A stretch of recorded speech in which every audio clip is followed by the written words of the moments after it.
If you can't do what you used to do, if you need more rest than you think you should, if you keep calling yourself weak for not bouncing back the way you imagine a stronger person would, I want you to consider this. You're not weak, you're healing. And healing is not the absence of strength. It's some of the hardest, most active work your body and mind will ever do. Somewhere along the way, we came to see rest as the opposite of effort, as the thing lazy people do and strong people skip. So when something knocks you down, an illness, a loss, a season that emptied you out, you treat your need to recover as a failure of will. You try to push through. You measure yourself against who you were before and call the gap weakness. But rest was never the opposite of strength. Sometimes, rest is the strength, doing its quietest and most important work. Think about a broken bone for a moment. When a bone breaks, the answer isn't to use it more, to prove how tough you are by carrying on. The answer is a cast, stillness, protection, time.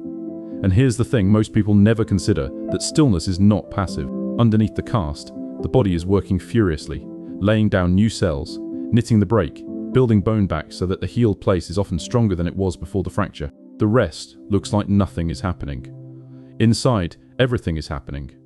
The repair is the work, and the work requires the rest. That's what your recovery actually is.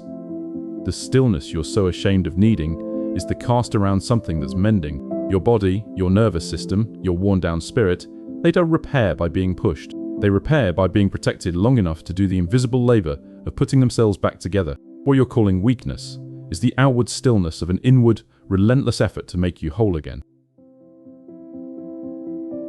Let me tell you about someone.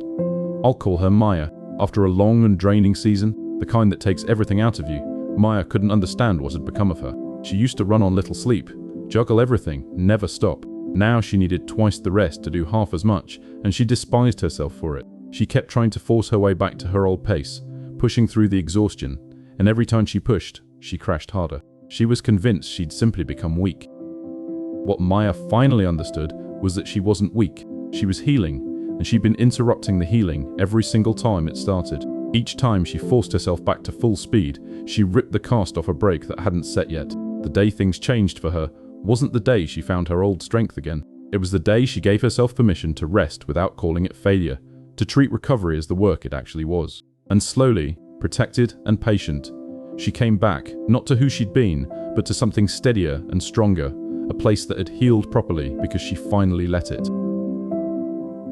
There's real science under this. Researchers studying sleep have found that during deep rest, the brain activates something called the lymphatic system, a process that physically flushes out the toxic waste proteins that accumulate during waking hours. Far from being downtime, sleep is when the brain does its essential cellular cleaning and repair, clearing the very debris linked to long-term decline. Rest, the science is clear, is not the brain switching off. It's the brain switching to its most important maintenance work, the labor that keeps everything else possible. So if you've been ashamed of needing to recover, here are 3 things I want you to understand about healing. First, recovery is active, not passive. It looks like stopping, but inside it's the opposite of stopping. Your body and mind are pouring enormous resources into repair, and that work is why you're tired, not a sign that you're failing. You're not doing nothing. You're doing the most demanding thing there is, becoming whole again. Second, pushing through can break what's still mending. The instinct to power past the need for rest isn't strength.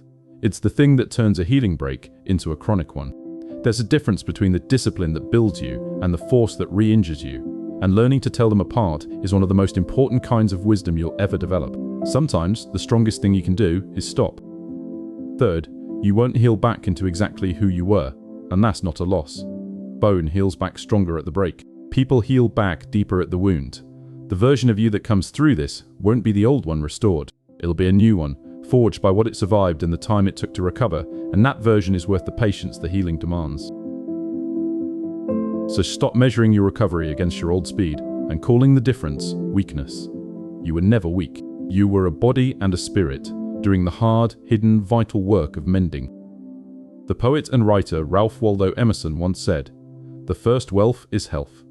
And health, real health, is never just never breaking. It's the deep capacity to heal." So let yourself rest without apology. Honor the cast. Trust the quiet, furious repair happening where you can't see it. You were never weak. You were healing. And what heals fully comes back stronger than it ever was before.